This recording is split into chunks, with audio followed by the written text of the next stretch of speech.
In this lesson, we're going to expand on the idea of line of best fit that you learned in Algebra 1.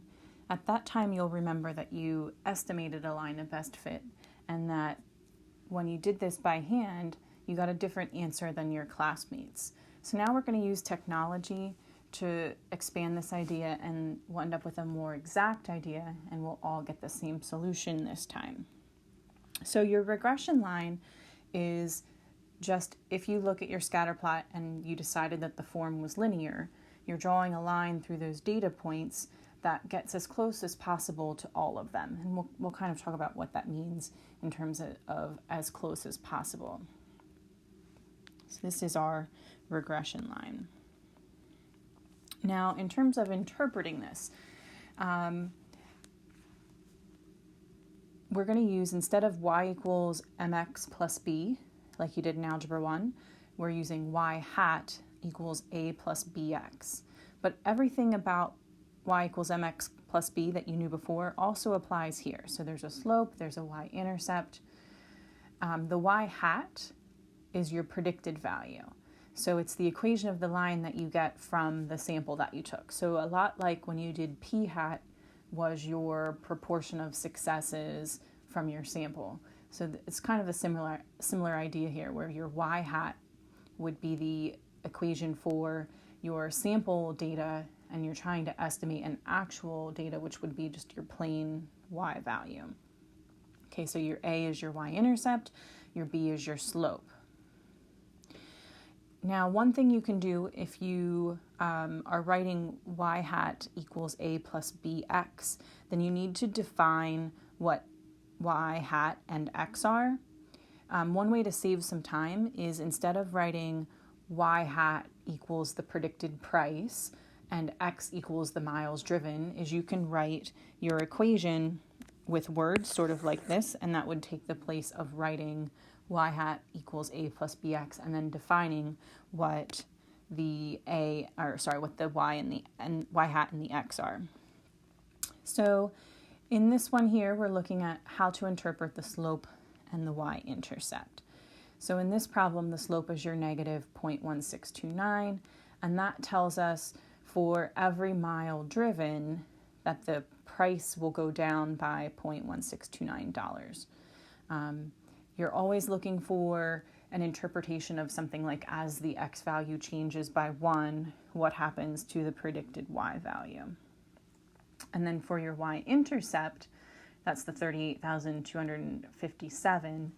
That is what happens when the x value is 0. So in other words, if the truck had been driven 0 miles, what's the predicted price? It's important that when you interpret these, you use the word predicted price, not just price. So you can use these equations to make predictions.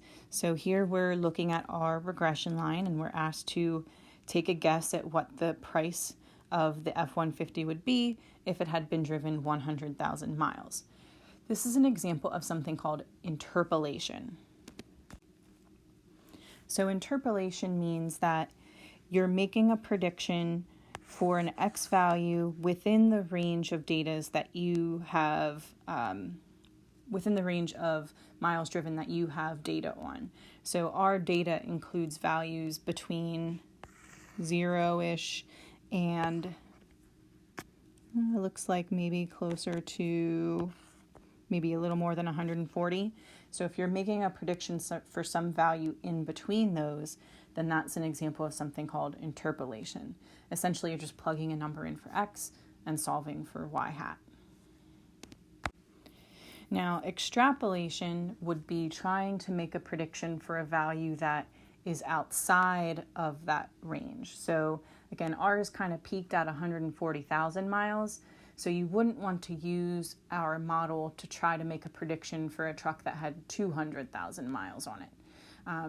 You could technically plug in that number for x, but our data just doesn't go that far, so it would be hard to tell if the linear relationship would continue through values that we haven't collected any data on.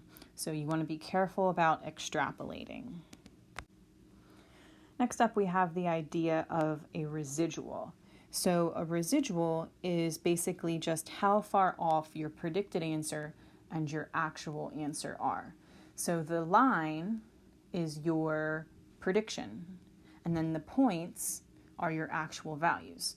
So the vertical distance, you're measuring how far away each of those points is from the regression line, and that is known as your residual.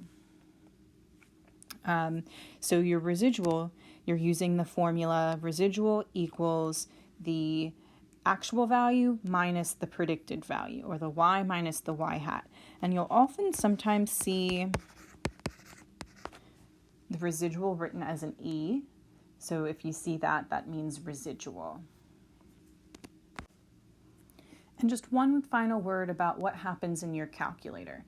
So again, in Algebra 1, you kind of estimated this. You all get different answers. Now you're going to be putting your data in your calculator, and your calculator is going to be coming up with the one best fitting line.